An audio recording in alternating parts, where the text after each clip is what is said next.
Nós estamos numa série de mensagens sobre 7 passos para um caminho de excelência, baseado em 1 Coríntios 13.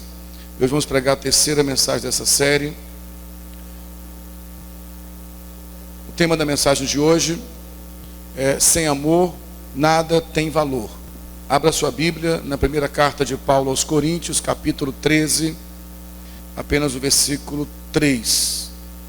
Primeira carta do apóstolo Paulo aos Coríntios, capítulo 13, versículo 3.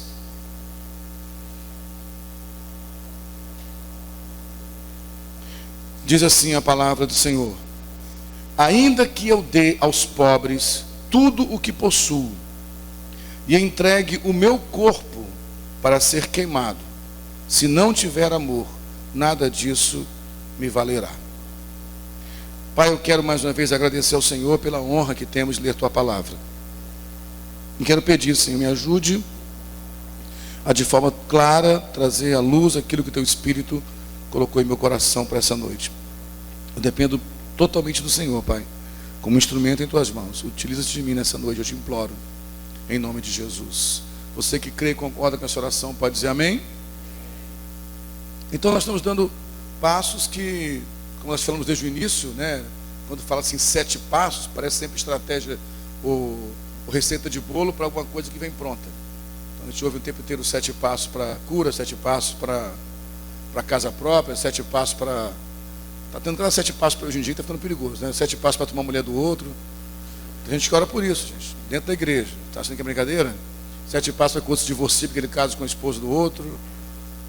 Então essa loucura que a gente transformou a igreja fez com que tudo signifique conquistar alguma coisa. E nós estamos trabalhando aqui sobre 7 passos para a perda, 7 passos para a morte, 7 passos para a renúncia, já que nós estamos falando de amor. E amor, no sentido de 1 Coríntios 13, que o amor ágape é dádiva. Estamos aqui focados naquela célebre frase de C.S. Lewis: não nascemos para ser felizes, nascemos para amar. E amar é ter a possibilidade até mesmo de ficar infeliz por amar alguém.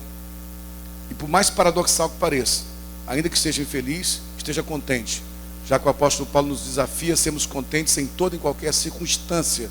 E contentamento não tem sempre a ver com felicidade, já que felicidade é circunstancial e contentamento é um estado do espírito da gente, de quem tem conteúdo, amém? Então esses passos que estamos caminhando aqui estão nos desafiando a nos alinharmos a Ele.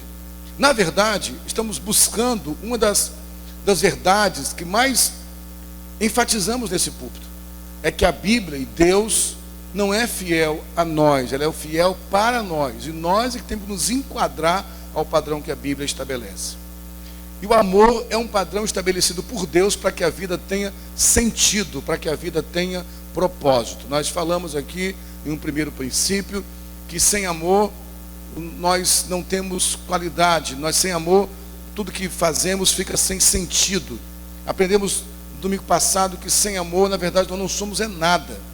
E agora nós aprendemos que sem amor também nada que façamos tem algum valor para nós mesmos, ou nada que tenhamos. Eu quero então, de maneira muito simples aqui, espero não ser muito longa, pensar algumas verdades que me saltaram à mente. Eu quero compartilhar com você hoje à noite sobre esse versículo 3.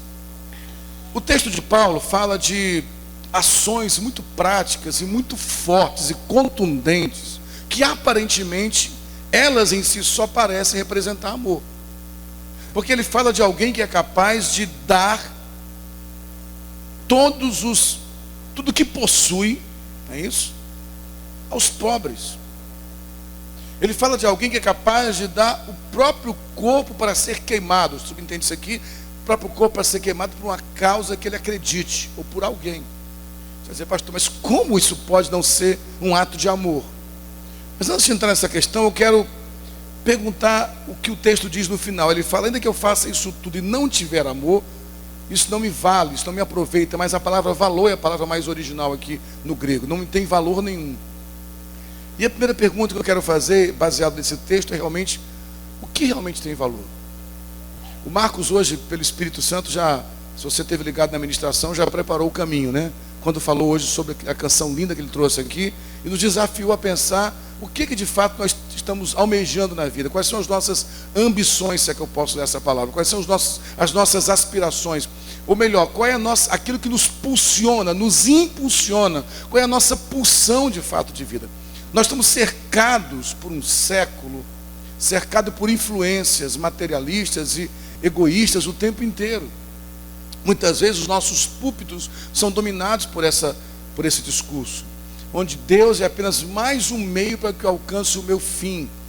É mais algo que vai trazer para mim a satisfação, me dando aquilo que aparentemente vai me deixar satisfeito. O que de fato tem valor? Eu não vou gastar tempo com isso, eu sei que a maioria entende o que eu vou falar rapidamente, que preço e valor são coisas diferentes, né? Preço é uma soma, você quantifica alguma coisa. Você vai comprar alguma coisa numa loja, ela tem um preço.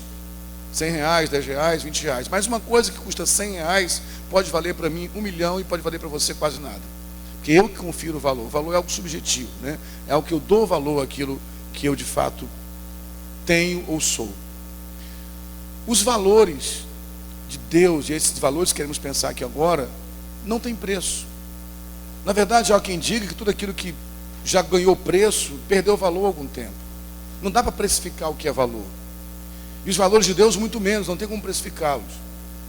Mas nós vivemos numa geração onde o preço se tornou símbolo de valor. Até porque no dicionário as coisas são similares, embora não sejam na prática.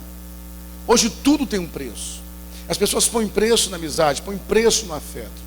E você vê hoje, por exemplo, até no direito, que a princípio, embora seja uma ciência também humana, e trabalha com comportamento humano, no direito a subjetividade chegou nesse ponto também, de filhos que hoje estão cobrando valores precificados por valores subjetivos que foram ausentes, ou seja, filhos que cobram dos pais uma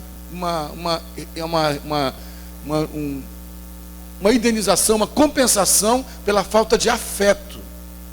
O pai às vezes até reconheceu o filho, deu o seu nome, mas nunca deu afeto. E há filhos hoje ganhando, e há jurisprudências pesadas sobre isso, que o filho alega a falta de afeto do pai. Houve uma personalidade muito conhecida no Brasil, um grande jogador de futebol que não está mais em atividade, é um senhor, e que uma filha que morreu de câncer há alguns anos, a luta dela é que ele reconhecesse ela como filha. Ela não queria nenhum valor financeiro. Olha de novo, as duas palavras juntas. Ela não queria nenhum valor monetário, ela não queria preço em nada. Ela queria ser reconhecida como filha, e não foi. E morreu sem ser reconhecida. Então, há valores que, os valores principais, ou melhor, os valores que realmente dão sentido à vida, não dão para ser precificados. Não podem colocar preço neles. E nós somos o tempo inteiro empurrados a conquistar o que tem preço. E damos valor a coisas que não têm valor. Por isso a gente compra uma roupa pagando um preço muito mais alto, porque damos a ela um valor, embora você compre uma calça jeans que tem o mesmo índigo que a outra, que tem o mesmo tecido que a outra, mas o valor está naquela etiquetazinha que está lá. Porque aquela etiqueta me dá status. Você pode comprar um carro muito bom, quem tem condição de comprar, um carro de qualidade, com talvez aí R$100 mil, um carro muito bom, top. Estou falando de um carro top, com R$100 mil. Mas alguém vai comprar um carro de 300, 400, até 800 mil, não porque tem muito mais coisa que o outro, porque aquele vai dar ele a sensação de valor, que vai ter a marca que chama atenção quando chega no ambiente. A gente compra celulares hoje que ele usa em 10% do que ele faz. Eu até entendo que algumas profissões, entendo mesmo, tá? Quem trabalha com consultoria de vendas, de imagem, precisa chegar no ambiente com um celular, porque infelizmente nós nos vendemos esse sistema, que tem que mostrar uma marca, uma grife específica, mas na verdade nós não usamos nem 10% do que aquilo tem, porque nós damos valor que não tem valor, porque essa sociedade consumista nos empurrou goela dentro. Eu gosto sempre de lembrar um filme, se você não viu, recomendo que veja, que é Casamento por Contrato, né? Em inglês é The Jones, que é um filme muito forte que confronta isso. O casamento por contrato é casamento ou família por contrato? É casamento por contrato, não é isso? Que já viu esse filme? Amor, obrigado, gente. Amor por contrato, legal. E é uma família que é contratada para forjar a ideia de uma família feliz, o que eles chamam da família de propaganda de margarina, né? Todo mundo sorrindo, bonito na mesa, aquele mito da família feliz e perfeita quando não é verdade. E isso passou a ser o estereótipo dessa família perfeita, está na marca da roupa que usa, na marca do carro. E nós trouxemos isso para dentro da nossa realidade cristã. O sinônimo de alguém abençoado hoje é alguém que tem um carro da marca tal, que tem a roupa da marca tal, que faz seu tratamento de beleza na esteticista tal, que vai no salão tal, que mora no bairro tal. Nós que falamos, como Marcos disse aqui no começo, de questões espirituais que são eternas, no nosso púlpito vivemos uma vida terrena o tempo inteiro. Quando Paulo, para confrontar de vez esse espírito satânico, diz: se nós esperarmos apenas esse mundo, somos os mais miseráveis dos homens. O que de fato tem valor? Quero ler para você uma história bem conhecida na Bíblia, de alguém que não entendeu o valor de algo que ele tinha na sua vida e nem sabia que tinha valor. Abra a sua Bíblia, por favor, no livro de Gênesis, capítulo 25. Gênesis capítulo 25. A partir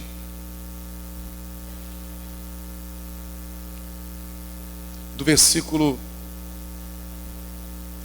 29. Gênesis 25, 29 em diante. Certa vez, quando Jacó preparava um ensopado, Esaú chegou faminto, voltando do campo, e pediu-lhe: dê-me um pouco desse ensopado vermelho. Estou faminto. Por isso também foi chamado Edom. Respondeu-lhe Jacó: venda-me primeiro o seu direito de primogenitura. Disse Esaú: estou quase morrendo. De que me vale esse direito? Olha que pergunta é essa: de que me vale esse direito? Qual o valor que tem para mim esse direito? No versículo 31, ele responde. 32, perdão. No 33, Jacó, porém, insistiu: jure primeiro. Ele fez um juramento, vendendo o seu direito de filho mais velho a Jacó, de primogênito. Então Jacó serviu a Esaú pão com ensopado de lentilhas. Ele comeu e bebeu e levantou-se e se foi. Assim Esaú desprezou o seu direito de primogenitura. Quando o que de fato tem valor não é percebido por nós, nós fazemos as piores loucuras.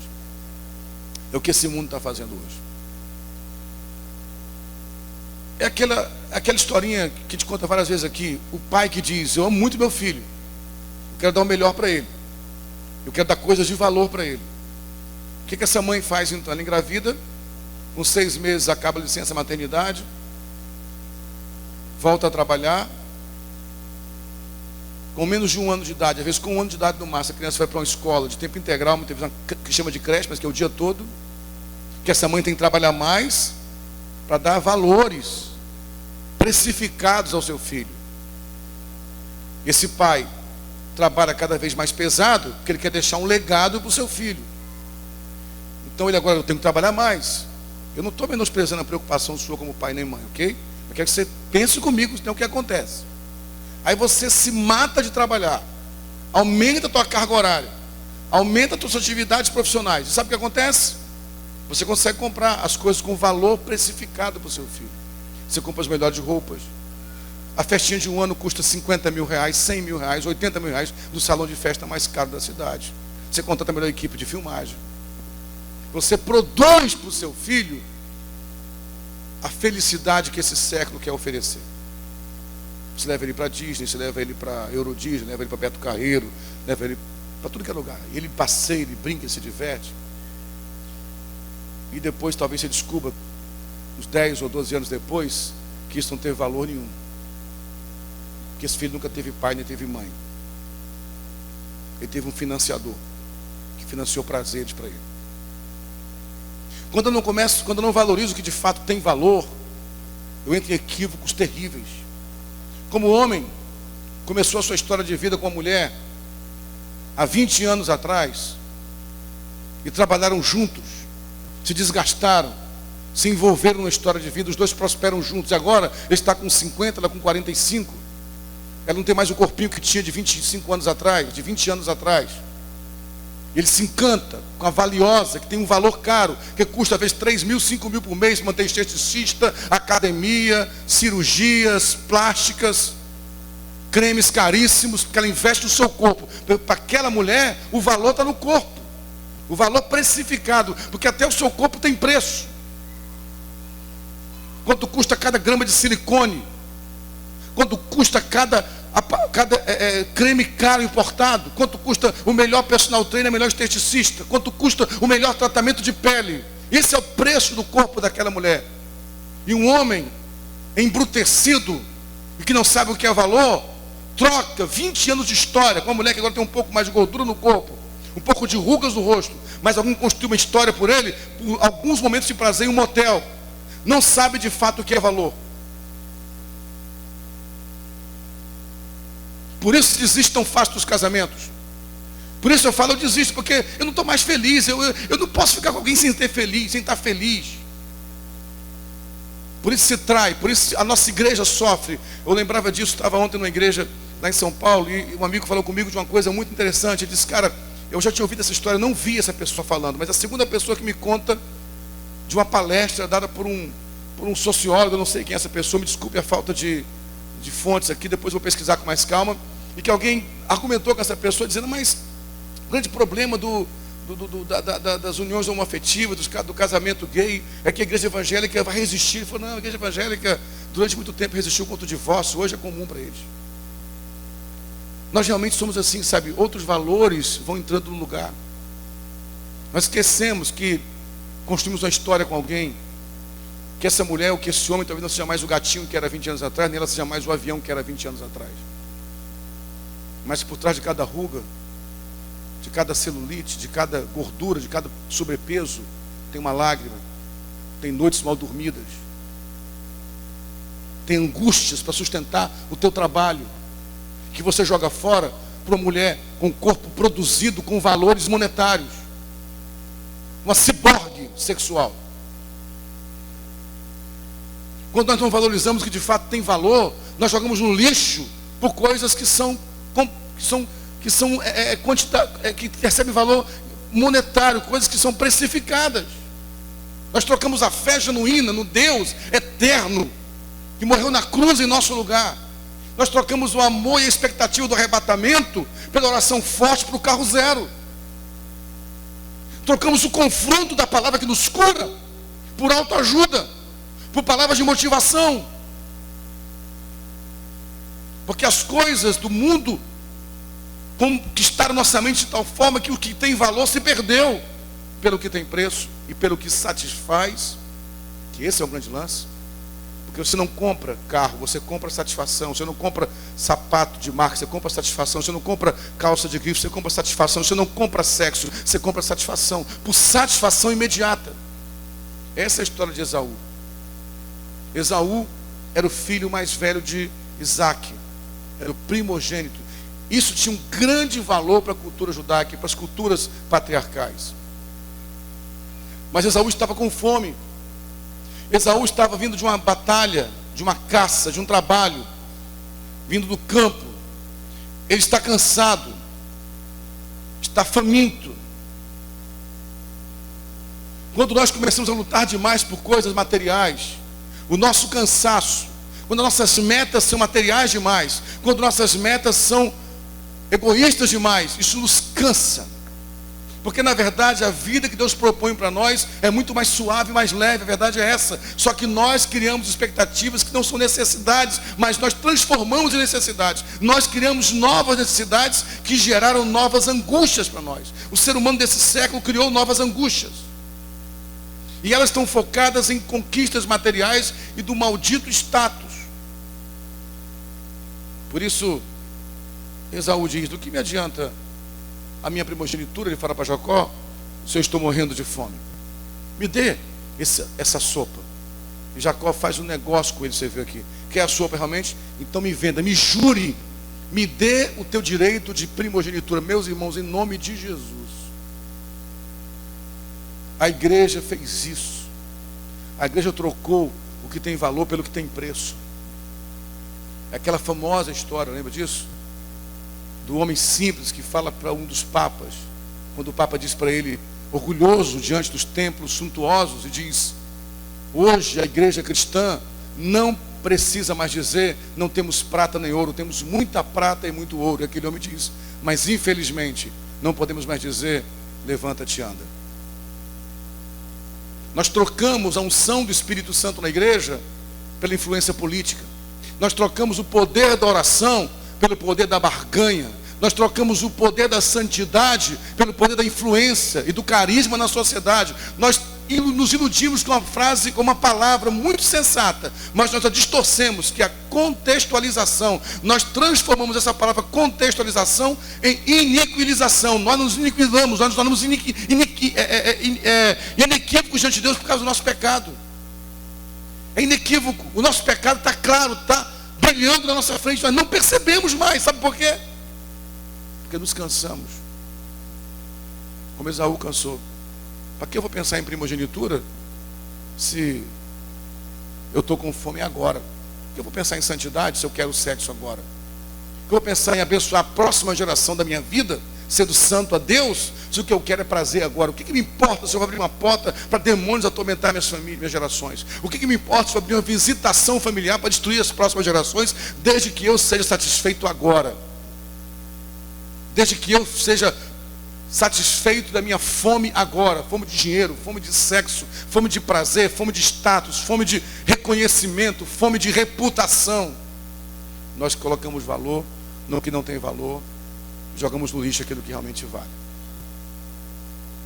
Por isso eu falei dos pais que, eu sei que honestamente fazem isso, não fazem isso por maldade, mas quantas empresas familiares você conhece que vai até a terceira geração? É muito difícil a empresa familiar passar para outra geração. Por quê? Porque muitas vezes, infelizmente, em muitas empresas familiares, a empresa se torna muitas vezes a amante do pai. Muitas vezes a empresa se torna o algoz do filho, que quando tem chance mata esse algoz. Então eu sei que é muito cômodo para mim que não tenho negócio, que eu não tenho negócio, graças a Deus não tenho negócio, a igreja não é meu negócio. Isso não vou deixar como herança para o Aleph, que eu sou um servo como vocês. Então é muito mais fácil para mim falar disso que aquele que tem o seu próprio negócio. Eu não quero ser injusto com você, por favor me entenda. Eu sei o quanto é difícil equilibrar isso. E mesmo não tendo negócio, sendo apenas um servo de Deus, eu enfrento dificuldade em equalizar o meu tempo de pastor, de pai, de marido, de irmão. Eu não quero ser cruel nem perverso com você, me entenda. Eu sei que é muito difícil, mas por favor, você precisa repensar a forma que você tem dado valor àquilo que não tem valor. E gastar do teu tempo, que é o bem mais valioso, sem de fato preencher de afeto aqueles que precisam disso. Esaú vendeu o seu direito de primogenitura por um simples prato de lentilha. Ele satisfez o desejo na hora, a ponto de a Bíblia dizer que ele assim desprezou o seu direito de primogenitura. Eu, por isso quis enfocar no início da palavra essa primeira parte sobre isso, porque o Espírito Santo me incomodou quando eu pensava nesse texto, hoje à tarde ainda na minha casa. Eu dizia, há pessoas que vão te ouvir hoje, ou talvez pelo vídeo, que estão desprezando o que tem valor de fato. Estão desprezando sua esposa, sua família, seus filhos, por prazeres efêmeros, por coisas que dão resultado na hora. Porque querem comprar um carro mais novo, querem comprar uma nova casa de praia, porque querem comprar um novo imóvel, porque querem aplicar em outro lugar. Estão gastando pouco tempo que tinham. Estão abrindo mão daquilo que realmente vale. E sabe o que é duro? Ainda pensando em Esaú, abra sua Bíblia na carta aos Hebreus, capítulo 12.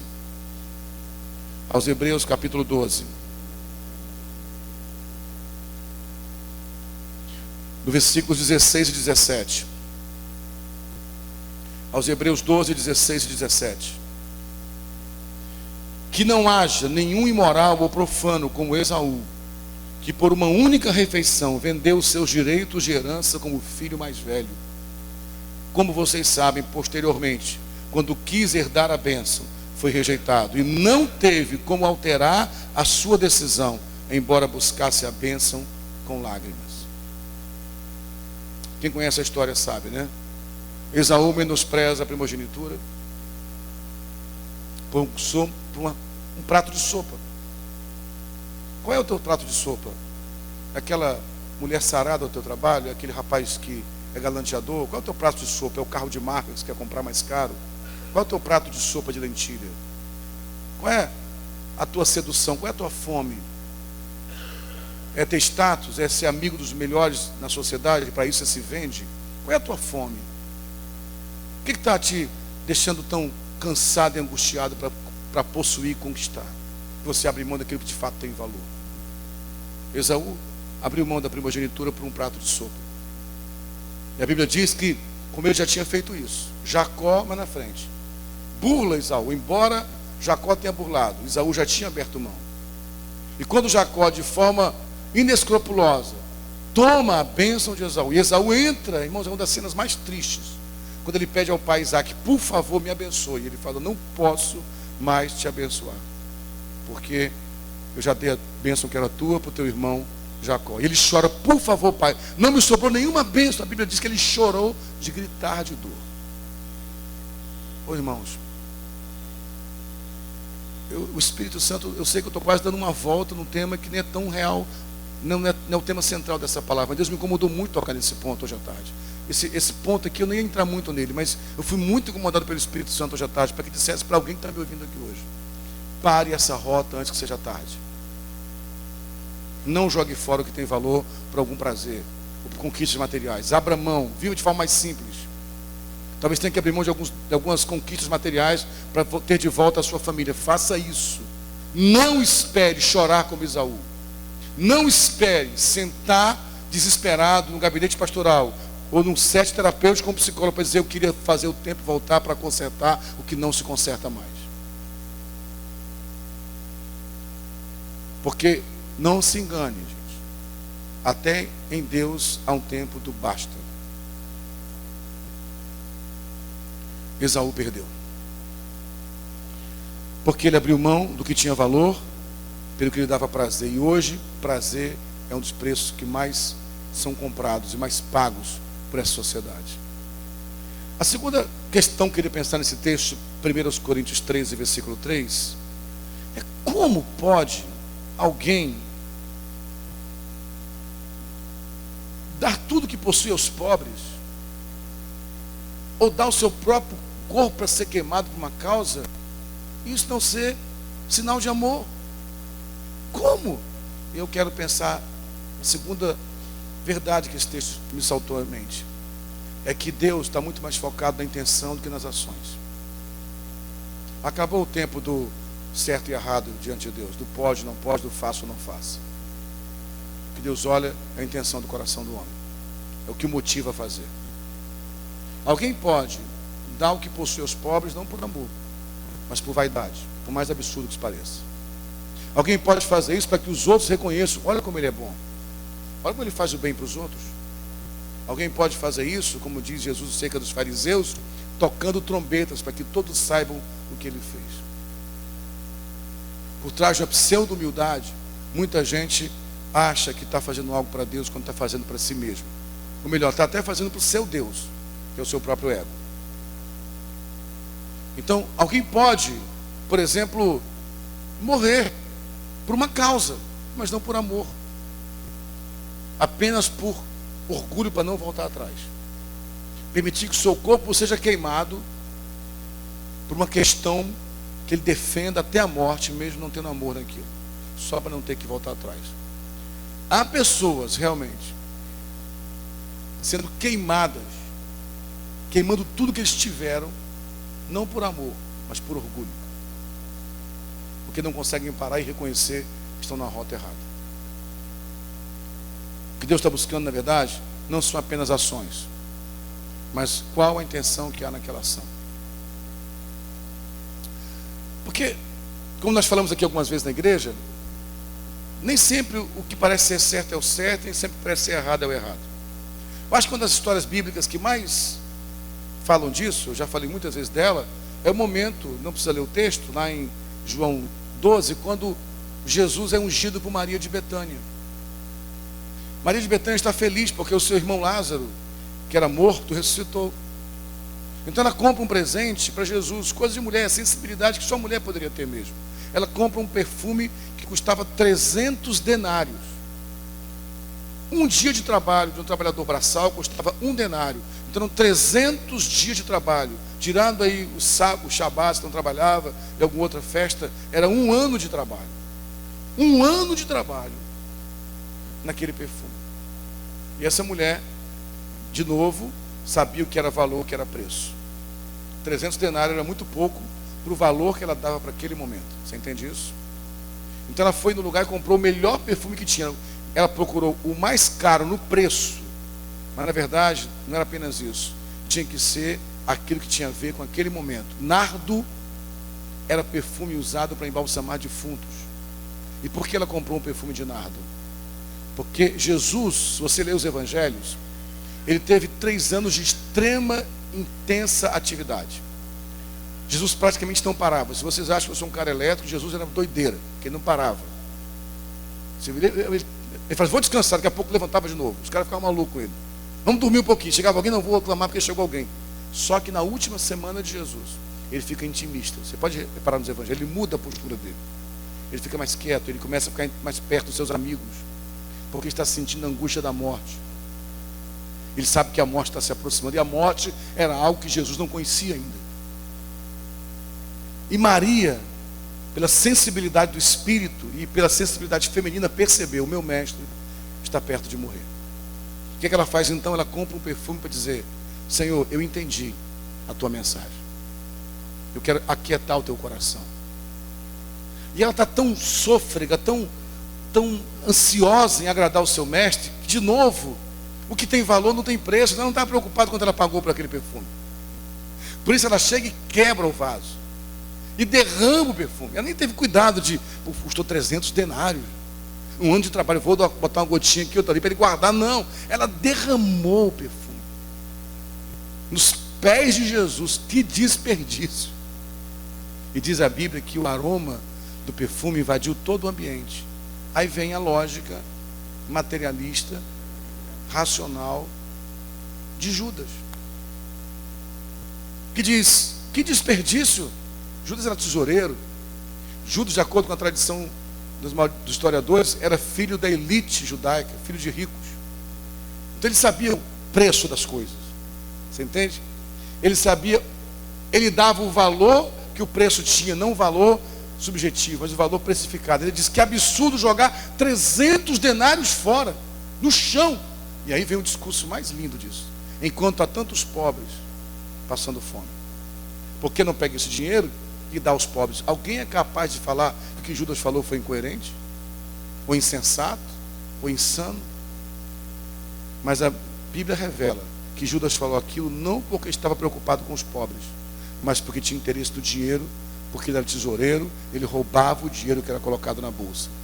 Então Deus não está preocupado com ações, mas com a intenção do coração. Meu irmão, que o Espírito Santo nos sonde hoje. Coração é um terreno, um solo muito delicado, que só o Senhor de fato conhece. Isso é tão sério que Davi chegou a dizer, Senhor, sonda, meu Deus, e vê se há em mim algum caminho mau, porque às vezes nem eu consigo perceber a malignidade que há dentro de mim.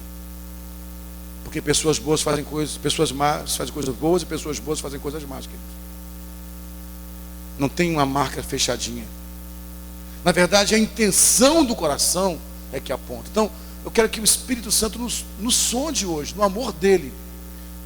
Desde o começo, eu quero que você entenda que essa palavra está batizada em amor. Eu não estou aqui para acusar você também, porque eu também sou tão indefeso diante dessa mensagem quanto você, tão vulnerável a essa mensagem quanto você. Eu preciso que o Espírito me ajude a sondar o meu coração. Quantas vezes eu fico, meu Deus, por que eu estou fazendo isso? Eu realmente estou preocupado com alguém? Eu quero que alguém saiba que eu fui na casa dele visitá-lo, para dizer como meu pastor é bom e visita as ovelhas. Eu realmente estou trazendo essa palavra de oferta, que eu quero que as pessoas prosperem. Eu estou preocupado com as finanças da igreja. E isso o tempo inteiro, irmãos. Essa crise está dentro de mim. Porque há um Judas dentro de mim também, está ouvindo? Há um Judas dentro de você, gritando para ter oportunidade. Então não se iluda com as suas próprias ações. Toda vez que você fizer alguma ação, sonde a motivação dessa ação. E tenha coragem de falar, Pai, hoje eu fiz uma coisa muito linda para os outros, mas foi horrível para o Senhor. Porque o Senhor sabe que eu fiz para que os outros me elogiassem. Quantas vezes eu fui elogiado por vocês e fui para casa mal, porque eu sabia que eu queria o elogio. Então, é possível fazer algo muito lindo com a intenção errada. E é essa a intenção que Deus está olhando. Então, por favor, meus irmãos, antes do próximo passo, antes da próxima ação, por mais bela que ela seja, tenha a coragem de falar, Senhor, som do meu coração. E não permita, Senhor, que a intenção do meu coração manche, macule a beleza da minha ação. Você entende isso? Você pode dizer amém? Mas, realmente, dá o seu corpo para ser queimado, ou dá tudo que tem aos pobres, é um ato extremamente forte. Mas Paulo define: se não for com amor, nem isso mesmo tem valor. E finalmente, me salta aos olhos uma outra advertência séria aqui. Quando o Senhor diz, quando Paulo diz: isso não me terá valor, não é isso? De acordo com algumas versões, muda essa expressão, mas o que Paulo está dizendo é o seguinte: isso não me adiantará de nada. Isso não, tudo que eu fizer, se não for por amor, não vai produzir o efeito que é necessário para a minha vida. Porque todos nós um dia, quando acabarmos nossa história aqui, estaremos frente a frente com o Senhor. E naquele dia, meus irmãos, o que vai definir a vida ou morte eterna não for as coisas que fizemos ou deixamos de fazer. Embora que as coisas que façamos ou deixemos de fazer, com certeza também nos ajudam a entender de fato quem somos. Embora não nos definam, elas sinalizam. Você entende o que estou falando? Amém? Está claro isso? Não me define, mas sinaliza para alguma coisa. Porque todo aquele que foi alcançado pela graça manifestará os sinais da graça. Assim como todo aquele que é dominado pelo pecado manifesta os sinais do pecado. Mas do que Deus de fato está buscando quando fala: se você fizer tudo isso não for por amor, não me vale de nada. Ele está dizendo o seguinte: por favor, não aceite o toque rápido das canções religiosas que te convencem da tua bondade só por algumas ações que você faz. Não se iluda com a vaidade humana de se achar justo diante de Deus por alguma coisa que você faça ou deixe de fazer. Mas permita-se todos os dias, e se possível em todas as reuniões dessa igreja, a ser confrontado pelo Espírito Santo, para que ele vá até a parte mais profunda do teu ser, e lá ele encontre de fato quem você é. Eu quero encerrar com o último texto bíblico, que está no Evangelho de Lucas, capítulo 12, a partir do versículo 22. Lucas capítulo 12, a partir do versículo 22. Dirigindo-se aos seus discípulos, Jesus acrescentou: portanto eu lhes digo, não se preocupem com a sua própria vida, quanto ao que comer, nem com o seu próprio corpo, quanto ao que vestir. A vida é mais importante do que a comida, e o corpo mais do que as roupas. Observem os corvos: não semeiam, nem colhem, não têm armazéns, nem celeiros, contudo Deus os alimenta. E vocês têm muito mais valor do que as aves. Quem de vocês, por mais que se preocupe, pode acrescentar uma hora que seja à sua vida? Visto que vocês não podem sequer fazer uma coisa tão pequena, por que se preocupar com o restante? Observem como crescem os lírios. Eles não trabalham, nem tecem. Contudo, eu lhes digo que nem Salomão, em todo o seu esplendor, vestiu-se como um deles. Se Deus veste assim a erva do campo, que hoje existe e amanhã é lançada ao fogo, quanto mais vestirá vocês, homens de pequena fé. Não busquem ansiosamente o que comer ou beber, não se preocupem com isso, pois o mundo pagão é que corre atrás dessas coisas, mas o Pai sabe que vocês precisam delas. Busquem, pois, o reino de Deus, e essas coisas lhes serão acrescentadas. Não tenham medo, pequeno rebanho, pois foi do agrado do Pai dar-lhes o reino. Vendam o que têm e deem esmolas. Façam para vocês bolsas que não gastem com tempo, um tesouro nos céus, que não se acaba, onde ladrão algum chega perto e nenhuma traça destrói. Pois onde estiver o seu tesouro, ali também estará o seu coração. Ainda que eu dê tudo que eu tenho para alimentar os pobres, eu ofereço meu próprio corpo para ser queimado, se não for por amor, nada disso me valerá, nada disso terá valor para mim, nada disso terá importância para mim. Sabe por quê? Porque até as mais belas ações sociais que façamos, se não for de fato movido pelo amor do Pai, é só poeira, é só justiça própria. E onde é que eu entendo que o amor do Pai está naquilo que eu sou e naquilo que eu faço? Quando o meu coração está ali. Por isso o Senhor Jesus disse: aonde estiver o teu tesouro, aí estará o teu coração. Não faça mais nada a partir de hoje, ou procure, ou busque a Deus, busquemos em Deus, melhor dizendo, graça para não fazermos mais nada na perspectiva, na expectativa do que os outros vão achar de nós. Mas realmente, que haja em nosso coração um desejo sincero de que o nosso tesouro seja Ele. Porque Ele é o amor, gente. Em nome de Jesus, entenda uma coisa: não há amor fora de Deus. Ele é o amor. E é estando nele é que há sentido em tudo que fazemos. Senão as mais belas ações vão ser contaminadas pela nossa malignidade. Ouça bem, querido, nós somos maus. O pecado contaminou a raça humana. As nossas intenções são malignas. Nós precisamos entender que enquanto nós tivermos essa mentalidade grega, dualista, de bom e mal, apenas limitada, numa visão bíblica que é circular e ampla, nós vamos achar que o bom faz o mal, o bom faz o bem e o mal faz o mal. E muitas vezes alguém que parece que é bom é mal, e alguém que parece que é mal é bom. Porque está na essência, lá onde Deus está habitando no coração da pessoa. Alguém que encontrou achados de Hitler, e que era um perseguidor do nazismo, historiadores, quiseram esconder vídeos e fotos de Hitler brincando com crianças, com cachorro poodle, porque diziam: se essa imagem aparecer, vão desconstruir o monstro que Hitler é. O que nós fazemos para nos purificarmos da nossa malignidade? Nós celebramos a maldade do próximo. Como é bom falar: olha o monstro que ele fez com o outro, o monstro da praça, o monstro estuprador. Nós desumanizamos as pessoas, porque dá a sensação de que humanos que somos nós, não fazemos maldades assim. Nós somos maus, queridos. Se deixarmos nosso coração nos dominar, ele é mau. Mas quando nós colocarmos o nosso coração no verdadeiro tesouro, que é o amor de Deus, o sentido é outro. E aí naquele dia, o que vai nos justificar não foi o que fazemos ou deixamos de fazer, mas se o que fizemos ou deixamos de fazer foi movido pelo amor dele. Vamos ficar em pé e vamos orar.